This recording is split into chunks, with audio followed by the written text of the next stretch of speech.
my code or my project for the final is Pong, and I'm going to demo uh, what I did for this project.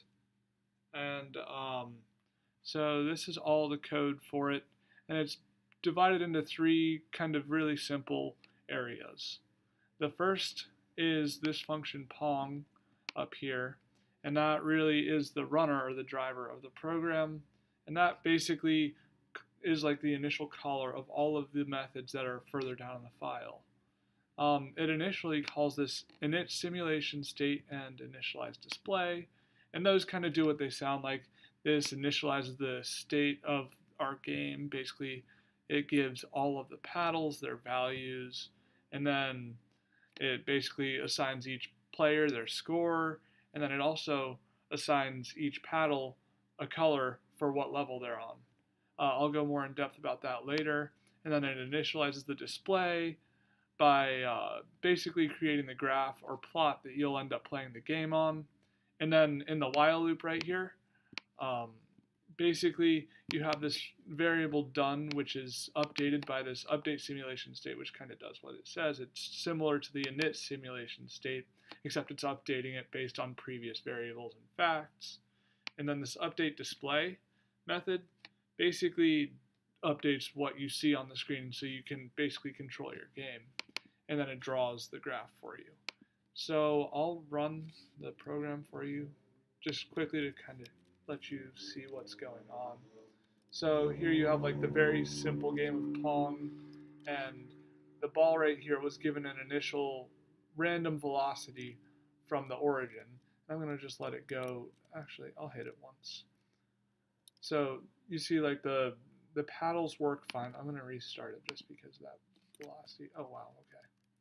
So the ball is now moving back and forth, and each score is being updated.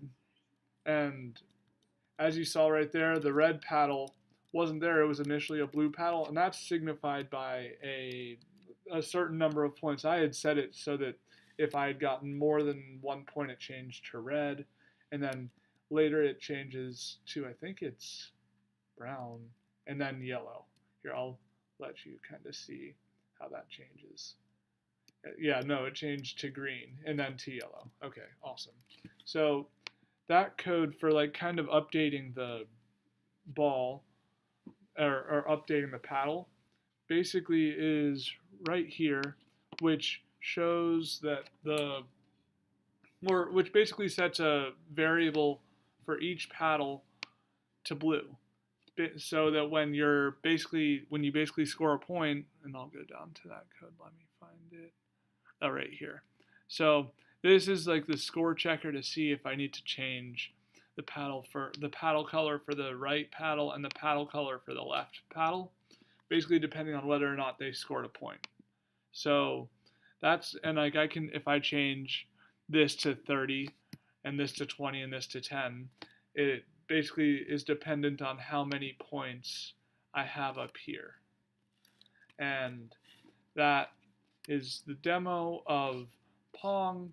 And then as for like the applicability of all of this code, I kind of got interested in recreating a bunch of very old games. Like I've also recreated Brick Breaker, and those games, as much as they have already been created, the remastering of video games has been a huge market for video game developers today. Like you'll see with Modern Warfare developers, they just came out with Modern Warfare, the first one, and then but this market for Pong, essentially, it will attract a larger number of users, not because it's the best game, and not because it's probably the most technologically advanced game, but because it has the largest market of potential users, because it goes and it attracts the adult generation, which is kind of ignored when talking about video games and video game sales. And this game, it was basically around when all of our parents were around, and they were the ones that really got close to this and recreating it kind of gets them back involved with the video game industry and essentially allows the developers and the sellers of this product to attract a larger crowd to develop a higher profit. That, along with this code, isn't that complex for doing a very complex job. And granted, it's MATLAB that I'm using, but since we have this technological advancement in all of all of our computers, why don't we use it for basically remaking code and showing how much easier it is to develop awesome code for future generations? Anyways, that's all of my demo. Thanks for watching. Bye.